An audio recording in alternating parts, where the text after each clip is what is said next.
Hey everybody, how was your week? I hope you're well and that God has been good to you. I trust that He has. Welcome back to another episode of CITAM Church Online. We're continuing with our discussion on trusting God for the impossible. And my oh my, it's been illuminating. It's been completely insightful. If you haven't watched the other episodes, be sure to check those out after this one. But for now, last week we talked about waiting. This week, we're going to be talking about following God while you're waiting and once you've heard of His instructions. So stay tuned right here on CITAM Church Online.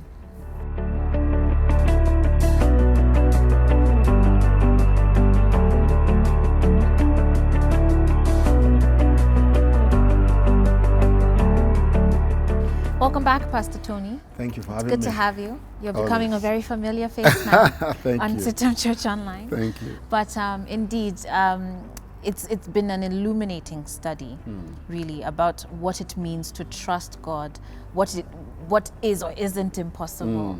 And last week we were talking about waiting on God, which is a very difficult thing to do. But I think a lot of us sometimes have been taught, when you're waiting on God, you just sit there and you fold your arms and whatever happens to you because you're waiting on the Lord. But I think that's not actually accurate. No. Yeah. In fact, there are many times that there's some things that you're supposed to be doing while you're waiting. Yes. Tell us more. Thank you for having me again. It's important that we understand these components when we're dealing with God. And this is where I quarrel with men. Quarrel in church. Oh. Because we have made things that are not supposed to be important. By that I mean we pursue all kinds of programs, all kinds of activities in church and all. But we're not teaching people the nitty-gritty of walking with God. What you want to do as church is help people follow God, help them walk with God. Because we're not in church 24 hours, for example. Even if we're in church 24 hours, maybe a kesha, you have to go back home. Life will happen there. How would you deal with the issues of life surrounding you? Okay? So that's where this following God comes in. That, for example, in Luke chapter 5, Jesus comes by the seashore as He regularly does. And He sees two boats and He jumps into one and He starts preaching. Of course, the multitude gathers. And by the time He's done, He turns around and sees these fishermen. He says, whose boat is this? Peter. Okay, you go now. You go catch some fish. Peter is saying, look, we've been here all night. Nothing happened. We've been here all day. We are unable to catch one fish. Jesus said, just do it. He says, okay, because you said so, I'll do it. The Bible says He cast the net, brought so much fish that the net is breaking. Yeah. He had to call his fellow fishermen, come and help me with this haul. And they managed to put fill the two boats with fish. Now, when Peter saw this, of course, his reaction is like, wow, this is great, isn't it? What did Christ say the next thing? Leave everything, come follow me. Excuse me, sir, I thought it was about the fish. See? Yeah. Now they began to follow. That's what I mean. If you're going to walk with God and understand these things we're talking about, you have to learn how to follow. And my first point is this: when you follow, following will require you to then leave the fish. Okay. We need to say this again. Okay. Following. Yes. This thing that you've been waiting all night for, your one fish, which now by God's miracle grace has given you two boats of fish. Full of fish, yes. Suddenly, He says, leave it. And follow me. See, now, it plays into what we discussed. Wait, Pastor, you guys, let me speak for my people who are watching. You guys, your faith is like, but I mean, you're saying it so easily. That's hard. Easy. No, it's if easy. I've been waiting for 5 years for something, a deal, let's say, I'm a hustler and a deal has come through. Yes. What do you mean I just turn around and all of a sudden I leave it? I was going to explain that plays into what I explained in the last episode, which is, are you waiting for yourself or are you waiting for Him? See, if you're waiting for Him, then the fish won't matter. because now you have him. When he said, leave the fish, let's practicalize it. Jesus tells you, throw the net, you got some fish now, right? And he says, leave the fish and follow me. This is the guy who says, and fish comes out. I'd rather be with him than stay with the fish. Right. Because you see, if I stay with the fish is going to finish at some point. Right. But now you won't have Christ because he's left. That's how it works. So following simply means... I'm wiping my sweat beads. Following simply means that you can leave everything, and I mean everything. Yeah. I mean everything, literally. And I can show you scriptures where it talks about if you don't leave father, mothers, sisters, brother-in-law, if you can't leave any of your education, experience, you can leave everything literal and follow him. Yeah. But the key is that he is the one asking you to. That's true, yeah. Because people will just walk up and say, Pastor say you should leave your family. And no, by the way, it doesn't work like that. It doesn't work like that. Yeah. Okay? I needed to put that out. Yeah. But following him means that whatever he then allows you, for example, when Peter leaves the fish and follows him, what are we going to eat? See?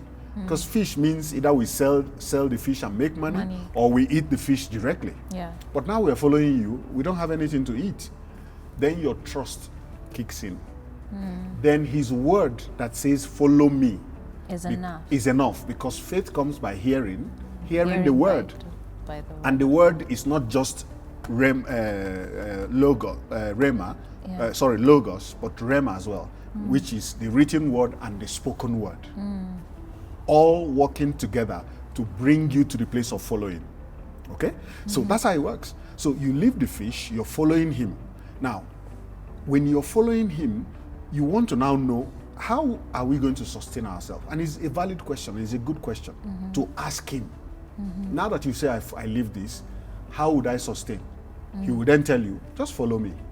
Which means that everything you will require on that pathway as you follow is already in place. Give you an example. He was sending them 2 by 2 in Matthew 10, the disciples. One of the things he told them, Christ, he said, don't carry your wallet, don't carry your purse, don't carry a bag.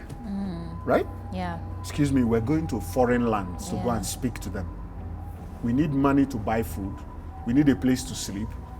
But once he gave you the word and you are able to obey that word, that in itself makes stuff happen. Yeah. It's automatic. But because of where we are as human beings, right?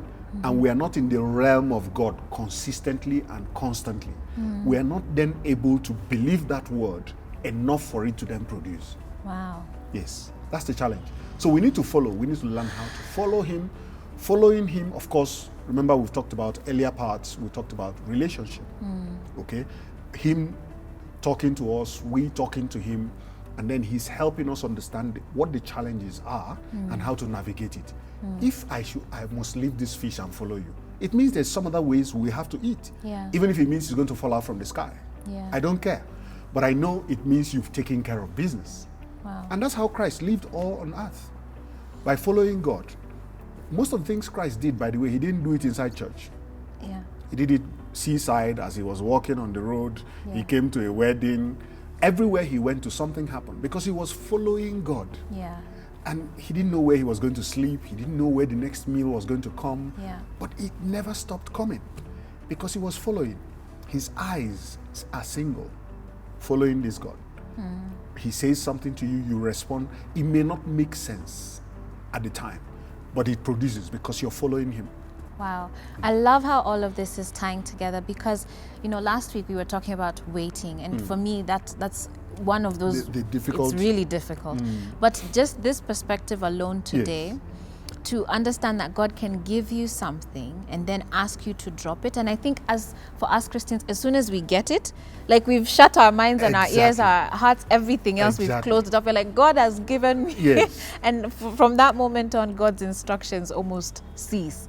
And Pastor Tony has really challenged me, and I hope yourself as well today, to understand that after waiting, there is that process of following what he's saying. But one of the things that you did mention is that it's not just, you have to be following his voice. Yes. And that's something I think we need to touch on, and that's what we're going to be looking at next week. Understanding whose voice are you following, and are you able to actually discern God's voice and not just do your own thing and then claim it's Jesus. That's a very important topic for us to cover. We're going to be looking at that next week, so make sure you tune in.